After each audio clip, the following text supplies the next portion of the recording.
Right, నమస్తే, welcome to yo-yo TV. ఈ నెల 27వ తారీఖున బీఆర్ఎస్ పార్టీ ఆధ్వర్యంలో భారీ బహిరంగ సభ చేపడతా ఉన్నారు మాజీ ముఖ్యమంత్రి కేసీఆర్ ఆధ్వర్యంలో. సో మనం మాట్లాడితే ఇదే అంశం మీద మనతో పాటు మాట్లాడడానికి తెలంగాణ ఉద్యమకారుడు, కాంగ్రెస్ పార్టీ సీనియర్ లీడర్ గజ్జల కాంతం గారు ఉన్నారు. అన్న, ఎట్లా చూస్తారు మరి ఈ నెల 27వ తారీఖున బీఆర్ఎస్ పార్టీ 20 సంవత్సరాలకు సంబంధించింది భారీ బహిరంగ సభ పెడతా ఉన్నారు. కాంగ్రెస్ పార్టీ చెప్పిన అబద్ధపు హామీలు 6 గ్యారెంటీలు ఎండగడదామని చెప్పేసి కూడా వాళ్ళు ప్రధానంగా చెప్తా ఉన్నారు. ఏం చెప్తారు మరి దీనికి? ఎవడే ఏ గాడి కొడుకే చెప్పినా ఉంచట ఎవడే ఈ బహిరంగ సభ పెడుతున్నా ఏ ముఖం పెట్టుకుని పెడుతుండ్రే కొడుకులు. బహిరంగ సభని వరంగల్ ఎందుకు పెడుతున్నాయి బహిరంగ సభ? ఏం చేసాడు?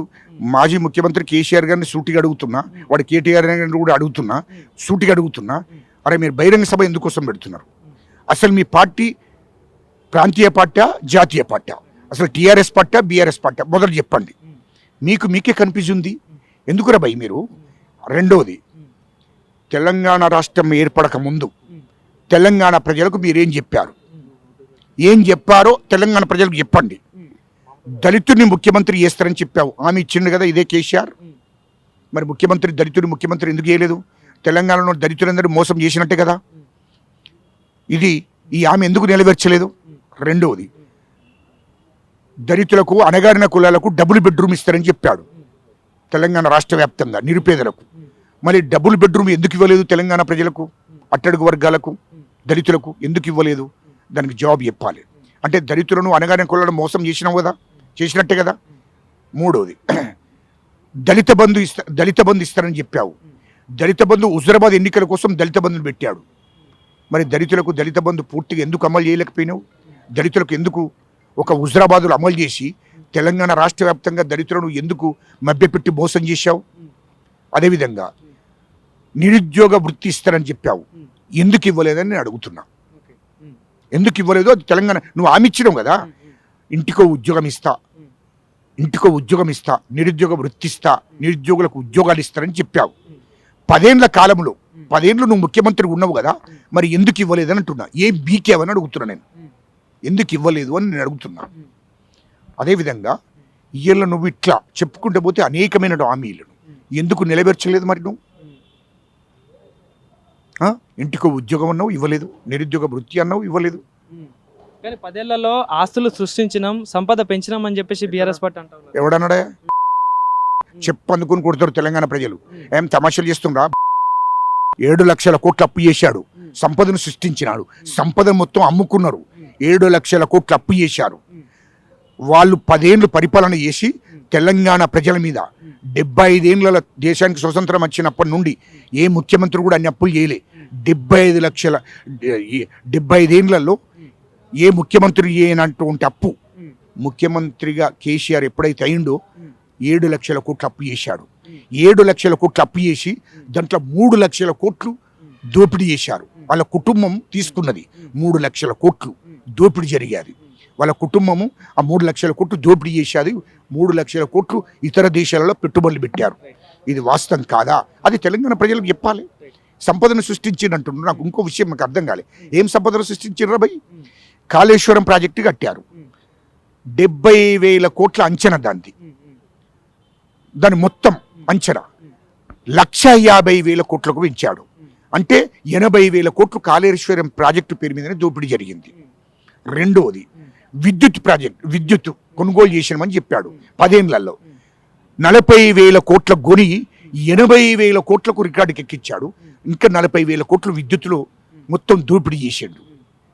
ఇవన్నీ ఎక్కడైనా ఇయ్యల్లో కాళేశ్వరం, ఇయ్యల్లో మల్లన్న సాగరు, ఇయ్యల్లో విద్యుత్ పేరు మీద, అదేవిధంగా ఎన్నో ప్రాజెక్టుల పేరు మీద, మిషన్ భగరత్, ఇవన్నీ దోపిడీ చేశారు కదా. ఇయ్యల్లో మొత్తం 1,000 కోట్లు దోపిడీ జరిగింది, లక్షల కోట్లు దోపిడీ చేశారు. అదేవిధంగా హైదరాబాదు చుట్టూ 30,000 ఎకరాల భూమి, ఆ 30,000 ఎకరాల భూమి కోసమే ధరణి తీసుకొచ్చాడు. ఏది? మాజీ ముఖ్యమంత్రి కేసీఆర్. ఆ 30,000 ఎకరాల పోను తెలంగాణ రాష్ట్రం మొత్తం భూస్వాముల భూములను, ఆనాడు బడా బాబుల దొరల భూములను మొత్తం ధరలు ఎక్కియాలని, రికార్డుకి ఎక్కియాలని ఆలోచన చేసి ధరణి తీసుకొచ్చి ఆ 30,000 ఎకరాలు ఏదైతే నిజాంకు సంబంధించిన భూమి ఏదైతే ఉందో, నిజాం వంశస్థులకు సంబంధించిన భూమి ఏదైతే ఉందో 30,000 ఎకరాల భూమిని ఆ ధరలు ఎక్కించి రికార్డుకు ఎక్కించుకొని బినామీ పేర్ల మీద ఎక్కించుకున్నారు. కేసీఆర్ బినామీ, కేటీఆర్ బినామీ, కవిత బినామీ, హరీష్ రావు బినామీ. 30,000 ఎకరాల భూములు ఎక్కించుకొని 10,000 ఎకరాల భూములు అమ్ముకొని 1,000 కోట్లు వస్తే ఇతర దేశాల్లో పెట్టుబడులు పెట్టుకున్నారు. ఇంకా 20,000 ఎకరాల భూమిని వాళ్ళ బినామీ పేర్ల మీద పెట్టుకున్నారు. కేసీఆర్, కేటీఆర్, హరీష్ రావు, కవిత. రాబోయే రోజులలో రాష్ట్రంలో ఉప ఎన్నికలు రాబోతున్నాయి. తెలంగాణ ప్రజలు బీఆర్ఎస్ పార్టీని ఓడగొట్టుకుంటే నష్టపోతారు వాళ్ళే అని చెప్పేసి కేటీఆర్ చెప్తున్నారు. ఏమంటారు? వాళ్ళు కొడుకులు నేను అడిగిన దానికి సమాధానం చెప్పురా బాబు. 30,000 ఎకరాల భూమిని తెలంగాణ ప్రజల భూమి, తెలంగాణ ప్రభుత్వం భూమి, నిజాం భూమి, నిజాం వంశస్థుల భూమి, 30,000 ఎకరాల భూమి బినామీ పేర్ల మీద ఎక్కించుకొని 10,000 ఎకరాల భూములు అమ్ముకొని 1,000 కోట్లు, లక్షల కోట్లతో ఇతర దేశాల్లో పెట్టుబడులు పెట్టుకున్నారు. ఇంకా 20,000 ఎకరాల భూమిని వాళ్ళు కేసీఆర్ పేరు మీద, కేటీఆర్ పేరు మీద, హరీష్ రావు పేరు మీద, కవిత పేరు మీద బినామీ పేర్ల మీద పెట్టుకున్నారు ఆ భూములన్నీ. ఆ భూముల సంగతి ఏందో చెప్పండి. ఇయ్యాలో రెండోది, ఇంకా 5 లక్షల ఎకరాల భూమి రికార్డు లేదు. రికార్డు మాయం చేశాడు ముఖ్యమంత్రి కేసీఆర్ ఉన్నప్పుడు. మాజీ ముఖ్యమంత్రి కేసీఆర్ 5 లక్షల ఎకరాల భూమిని రికార్డు లేకుండా చేశాడు. అవిటి సంగతి ఏందో మొదలు తెలంగాణ ప్రజలకు చెప్పాలి కదా. అన్న ఇంకో ప్రశ్న, ఏదైతే కంచగచ్చుబోలి అంశంలో మా ఐఏఎస్ ఆఫీసర్ ఏదైతే స్మితా సబర్వాల్ గారు చేసిన రీట్వీట్ని ఎట్లా చూస్తున్నారు? మరి అది ప్రభుత్వానికి వ్యతిరేకంగా పెట్టడాన్ని ఎట్లా చేస్తున్నారు? ఇప్పుడు స్మితా సబర్వాల్ అంటే ఆమె ఐఏఎస్ ఆఫీసర్. ఆమె ప్రభుత్వంలో కీలకంగా ఉన్నది. నేను ముక్కుసూటిగా అడుగుతున్నా, నువ్వు ప్రభుత్వంలో ఒక ఐఏఎస్ ఆఫీసర్గా ఉండి ఒక కీలకమైన బాధ్యతల్లో ఉండి రాష్ట్ర ప్రభుత్వాన్ని, కాంగ్రెస్ ప్రభుత్వాన్ని విమర్శించవచ్చా? మా ముఖ్యమంత్రి రేవంత్ రెడ్డి గారి ప్రభుత్వాన్ని విమర్శించవచ్చా అని నేను సూటిగా అడుగుతున్నా. రెండవది, నీకు ఒక ప్రశ్న ఇస్తున్నా స్మితా సబర్వాల్ గారు, మేడం గారు, మీకు ఒక ప్రశ్న ఇస్తున్నా నేను. నీవు తెలంగాణ రాష్ట్రం ఏర్పడిన తర్వాత ముఖ్యమంత్రిగా కేసీఆర్ బాధ్యతలు చేపట్టిన తర్వాత ముఖ్యమంత్రి కేసీఆర్ ఉన్నప్పుడు 10 ఏళ్ళ పరిపాలనలో 10 ఏళ్ళు ముఖ్యమంత్రిగా ఉన్నప్పుడు నువ్వే కీలక పాత్ర వహించావు కదా. కేసీఆర్ ముఖ్యమంత్రిగా ఒక హెలికాప్టర్, కేటీఆర్కి ఒక హెలికాప్టర్, ఈమెకు ఒక హెలికాప్టర్. ఏది స్మితా సబర్వాల్కు, వీళ్ళకు ఒక హెలికాప్టర్. అంటే అప్పుడు కీలకమైన పదవిలో ఉంది, కీలకమైన పోస్టులో ఉంది.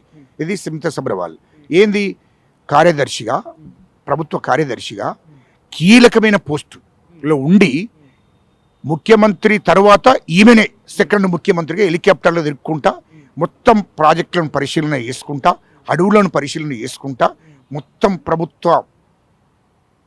ప్రభుత్వంకు ఎన్ని అధికారులు ఉన్నాయో అన్ని అధికారులు ఉపయోగించుకొని మొత్తం నీవు ఆ ప్రభుత్వంలో ప్రభుత్వ అధికారిగా కీలకమైన బాధ్యతలు చేపట్టి నువ్వు ప్రభుత్వంలో భాగస్వామ్యం అయ్యావు. ఓకే, నేను ఒప్పుకుంటా. 13 లక్షల చెట్లను ముఖ్యమంత్రి కేసీఆర్ గారు నరికిస్తున్నప్పుడు అప్పుడు ఎందుకు మాట్లాడలేదని స్మితా సబర్వాల్ని అడుగుతున్నా నేను. 13 లక్షల చెట్లను నరికిచ్చాడు, అది వాస్తవం కాదా? సచివాలయంలో 1000 చెట్లను నరికిచ్చాడు. ఈ 13 లక్షల చెట్లను నరికించేటప్పుడు ఎందుకు నువ్వు నోరు తెరవలే?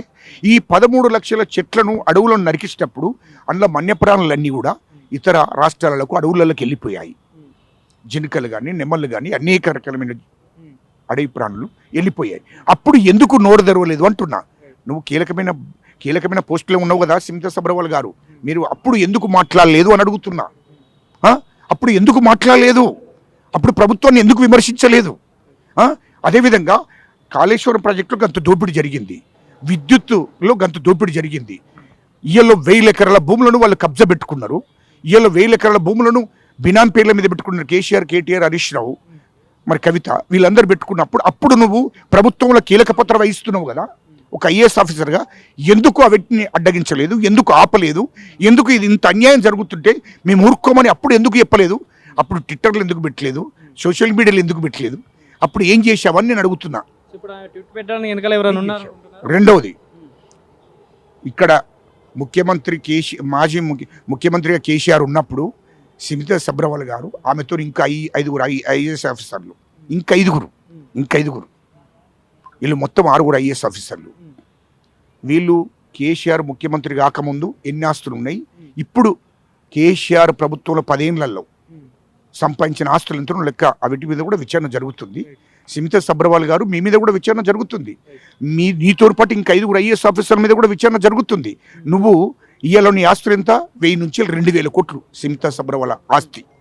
అవన్నీ ఎక్కడెక్కడ పెట్టుబడి పెట్టినావు, ఎక్కడ నీ ఆస్తులు ఎక్కడున్నాయో వీటి మీద విచారణ జరుగుతుంది. ఖచ్చితంగా నీ మీద చట్టమైన చర్య తీసుకుంటారు. మేడం, నువ్వెందుకు తొందరపడుతున్నావు? ఇలా నువ్వు 2000 మంది మీద ఎందుకు నోటీసులు పంపించలేదు? 2000 మందికి అంటే 2000 మంది ఐఏఎస్ ఆఫీసర్లు కాదు. నువ్వు ఐఏఎస్ ఆఫీసరు, నువ్వు ప్రభుత్వంలో కీలకంగా ఉన్నావు, కీలకమైన పోస్టులో ఉండి నువ్వు ఇష్టం వచ్చినట్టు ప్రభుత్వాన్ని విమర్శిస్తే చేతులు కట్టుకుని కూర్చుంటారు అనుకుంటున్నావు ఏంది?